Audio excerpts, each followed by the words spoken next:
Salve, salve pessoal, como é que vocês estão? Professor Alencar na área e hoje nós vamos falar de um livro chamado Velhos. Apesar do nome, ele é novo. Um livro contemporâneo de 2020 de Ale Motta, um dos principais nomes, sem dúvida, da literatura contemporânea brasileira. Então, fique até o final do vídeo comigo, vai valer a pena, como sempre. E literatura é com Alencar.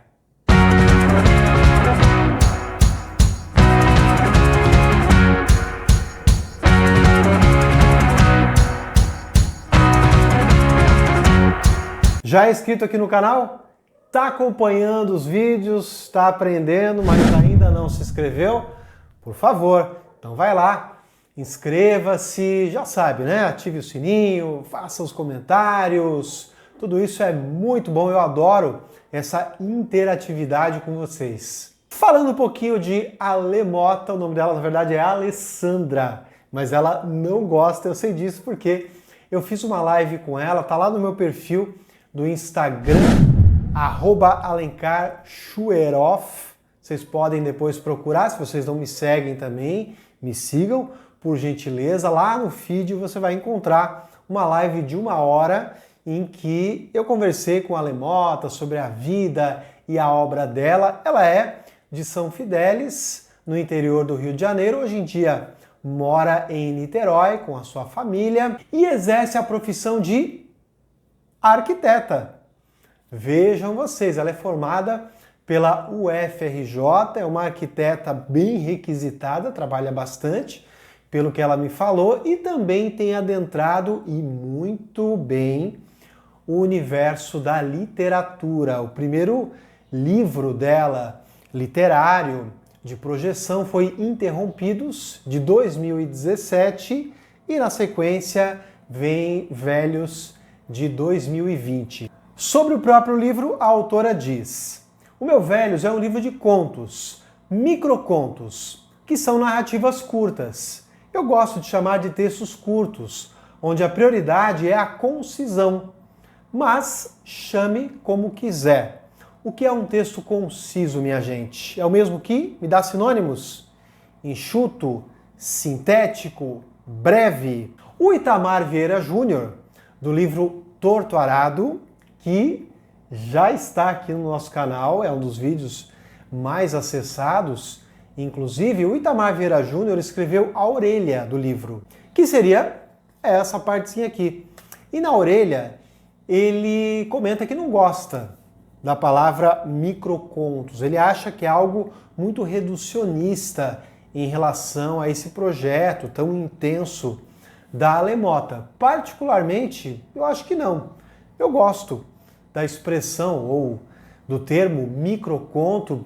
Eu gosto também de escrever microcontos, tenho alguns, novamente, lá no meu perfil do Instagram. Acho o microconto um gênero interessantíssimo. É o poder de síntese do artista, como ele consegue dizer muita coisa com poucas palavras. Isso sempre me agradou na arte. Talvez por isso eu goste mais de filmes do que de séries. Já aconteceu muitas vezes de eu começar a maratonar uma série e perceber que ela está enrolando. Essa fala aqui não precisava, essa passagem aqui é para ganhar um pouco de tempo, para enrolar o espectador. E o microconto foi se popularizando nos últimos anos, em sintonia até com as redes sociais, como por exemplo o Twitter.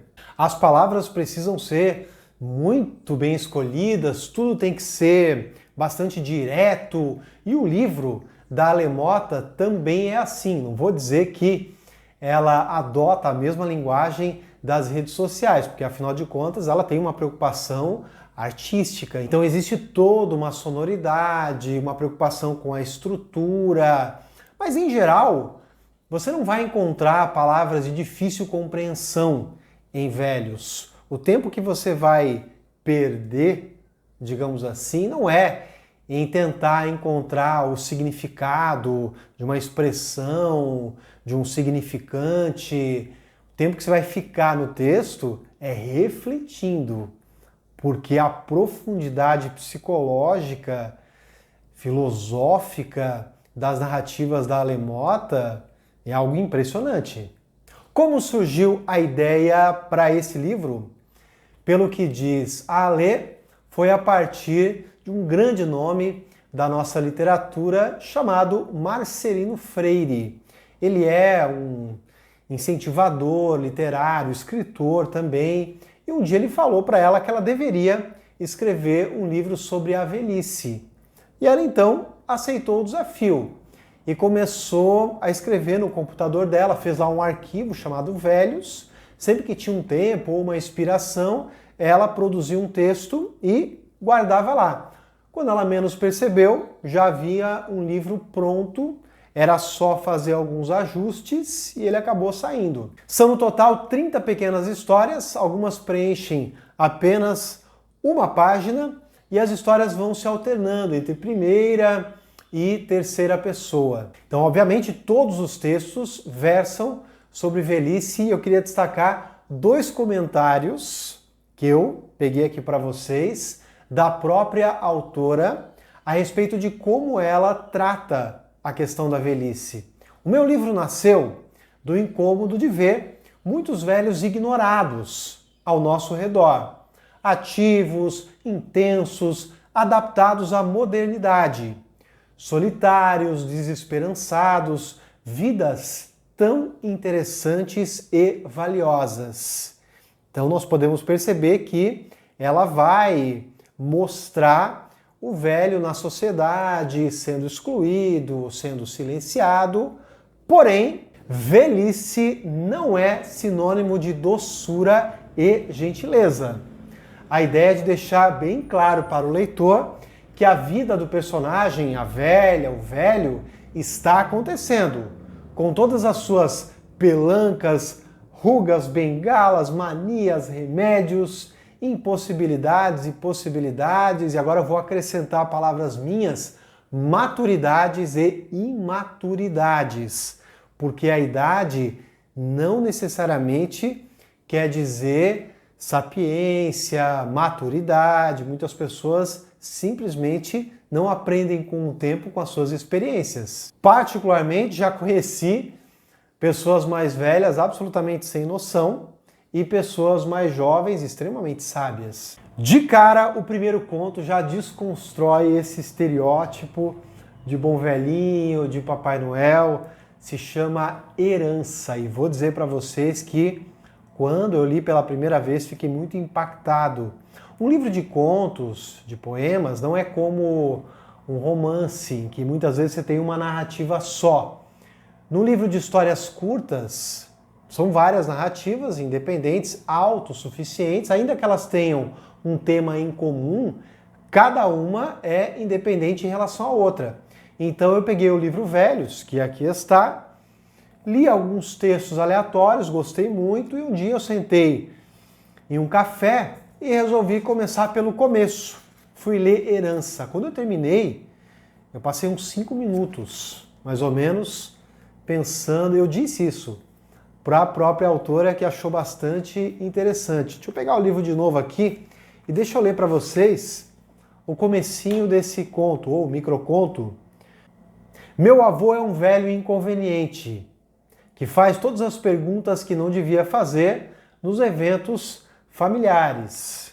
O narrador aqui vai falando sobre o avô, que é inconveniente, grosseiro, agressivo, preconceituoso. O narrador, em primeira pessoa, vai discorrendo sobre esse velho, tudo que ele faz, que é muito perverso, e mais pro final ele diz que depois desse ridículo e desprezível almoço de Natal, aconteceu uma tragédia. Ele simplesmente foi esfaqueado. E o leitor fica surpreso ao descobrir que quem mata o avô, quem mata o velho, é alguém da família, um dos integrantes.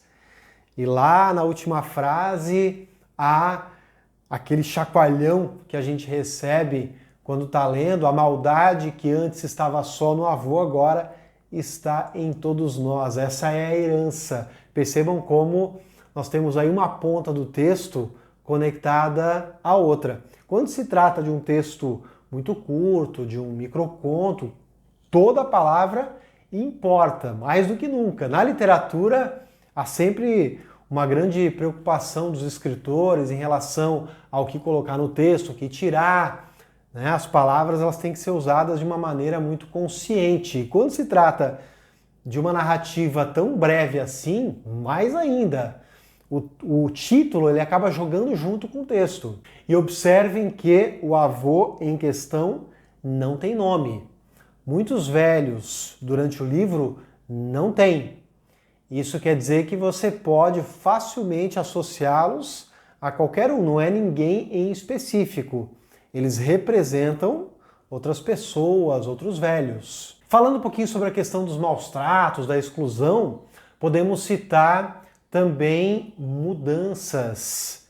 Aqui o narrador é em primeira pessoa, trata-se de um velho de 79 anos que perdeu tudo, perdeu casa, família, mora na casa do genro, que ao que tudo indica não gosta dele, precisa dividir quarto com netos. O momento que ele tem de lazer é pescar na Baía de Guanabara, o que me parece paradoxal, porque para espairecer a lógica seria ele estar em um lugar de natureza exuberante, límpida, e ele afoga, digamos, as suas mágoas nas águas sujas, poluídas da Baía de Guanabara. Ainda nessa linha de violência contra o velho, há desculpas.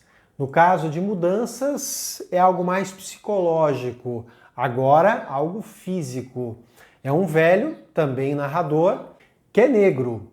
E ele é uma pessoa muito esclarecida. É um médico que mora em um condomínio, que costuma correr, fazer Cooper. E um dia correndo, ele é confundido com um bandido única e exclusivamente pelo fato de ele ser negro. Temos uma crítica social em relação ao racismo. Há outras críticas embutidas nos microcontos da Alemota. Às vezes é algo mais explícito, às vezes mais en passant. Em certos momentos há uma característica da autora, do estilo dela, de narrar, que nós não falamos aqui ainda, que é o humor. Sarcástico, irônico, que faz lembrar às vezes até o humor machadiano. Acaba sendo aquilo que eu costumo chamar de humor agridoce. Você dá um leve sorriso, mas de repente você pensa, lembram daquele meme?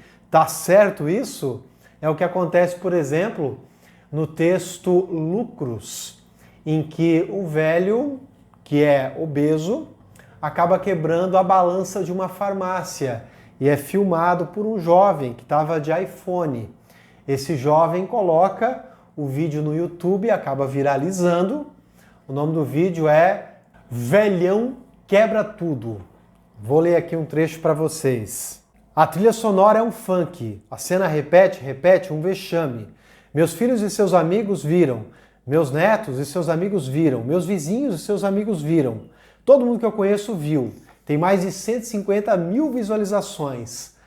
Nas montagens do vídeo, além da balança da farmácia, eu quebro a ponte Rio-Niterói, quebro o Palácio da Alvorada, quebro o Cristo Redentor e mais um monte de lugar famoso.